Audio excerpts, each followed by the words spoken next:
আমিরে জামায়াতের সঙ্গে ব্রাজিলিয়ান রাষ্ট্রদূতের সৌজন্য সাক্ষাৎ। বাংলাদেশে নিযুক্ত ব্রাজিলের মান্যবর রাষ্ট্রদূত পাওলো ফার্নান্দো দিয়াস ফেরেস বাংলাদেশ জামায়াতে ইসলামীর আমির ডা শফিকুর রহমানের সঙ্গে এক সৌজন্য বৈঠকে মিলিত হয়েছেন। এই সাক্ষাৎ দুই দেশের মধ্যে পারস্পরিক সম্পর্ক এবং সহযোগিতার নতুন দ্বার উন্মোচন করবে বলে আশা করা হচ্ছে। বুধবার দুপুর 12টায় রাজধানীর বসুন্ধরায় আমিরে জামায়াতের কার্যালয়ে এই বৈঠক অনুষ্ঠিত হয়। অত্যন্ত আন্তরিক ও সৌহার্দ্যপূর্ণ পরিবেশে অনুষ্ঠিত এই বৈঠকে দুই দেশের মধ্যে দ্বিপাক্ষিক সম্পর্ক, বাণিজ্য, বিনিয়োগ এবং পারস্পরিক স্বার্থ সংশ্লিষ্ট বিভিন্ন বিষয় নিয়ে আলোচনা হয়।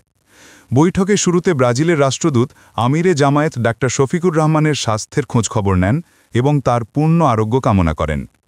আলোচনায় রাষ্ট্রদূত পাওলো ফার্নান্দো দিয়াস ফেরেস ভবিষ্যতে বাংলাদেশের প্রতি ব্রাজিলের দৃঢ় সমর্থনের কথা পুনর্ব্যক্ত করেন।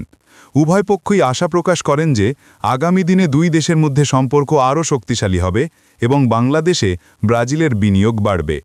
এই বৈঠকে আমিরে জামায়াতের সঙ্গে উপস্থিত ছিলেন বাংলাদেশ জামায়াতে ইসলামীর সহকারী সেক্রেটারি জেনারেল এবং কেন্দ্রীয় প্রচার ও মিডিয়া বিভাগের প্রধান অ্যাডভোকেট এহসানুল মাহবুব জুবায়ের, কেন্দ্রীয় নির্বাহী পরিষদ সদস্য জনাব মোবারক হোসায়েন এবং আমিরে জামায়াতের পররাষ্ট্র বিষয়ক উপদেষ্টা প্রফেসর ড মাহমুদুল হাসান। এই বৈঠকটি বাংলাদেশ ও ব্রাজিলের মধ্যে কূটনৈতিক এবং অর্থনৈতিক সম্পর্ক উন্নয়নে একটি গুরুত্বপূর্ণ পদক্ষেপ হিসেবে বিবেচিত হচ্ছে।